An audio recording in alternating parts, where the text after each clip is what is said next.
Hello बच्चों, तो चलिए अपना क्वेश्चन देखते हैं कि अपने को जो ताप दिया गया है उस पे अपने को पूछा है कि जल की भौतिक अवस्था है वो अपने पास क्या होगी, और ताप है वो अपने को कितना दिया गया है 0 डिग्री सेल्सियस। तो इस ताप पे अपने को जल की भौतिक अवस्था है वो अपने को पूछिए कि क्या होगी। तो इसके लिए देखिए अपने मुख्य अवधारणा देखते हैं।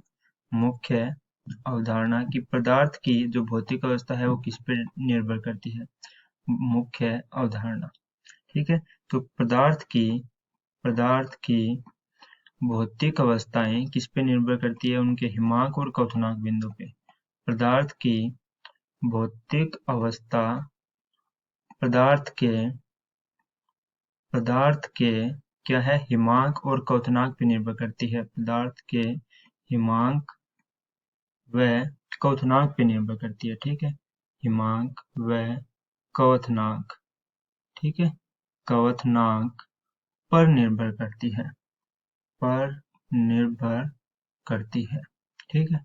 ये हो गई अपने पास इसकी मुख्य अवधारणा। और किस प्रकार से करती है, तो उसके लिए देखिए कि कोई पदार्थ होएगा जिसका ताप क्या हो, ताप जो है वो बराबर हो या क्या हो, कम हो हिमांक बिंदु से, ठीक है। हिमांक बिंदु से कम हो या क्या हो, उसके बराबर हो, तो उस पे जो पदार्थ है वो किस अवस्था में रहेगा, ठोस अवस्था में, ठीक है।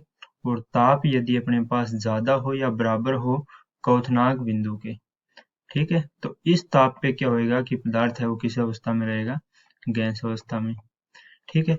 और इनके मध्य का यदि अपने पास ताप हो तो पदार्थ है वो किस अवस्था में रहेगा, द्रव अवस्था में रहेगा, ठीक है। तो अब देखिए अपने जल के लिए बात करें। जल के लिए अपने देखें, ये मुख्य उदाहरण हो गई। अब अपने जल के लिए देखते हैं। तो जल के लिए हिमांक बिंदु है वो कितना होता है, हिमांक जो बिंदु है वो अपने पास होता है 0 डिग्री सेल्सियस। और क्वथनांक बिंदु जो है, क्वथनांक बिंदु वो अपने पास कितना होता है 100 डिग्री सेल्सियस, ठीक है। तो यदि 0 डिग्री सेल्सियस पे हो या ताप क्या हो, इससे कम हो, ठीक है, इसके बराबर हो या इसके कम हो, तो ये किस में रहेगा, ठोस अवस्था में रहेगा जो अपने पास जल है।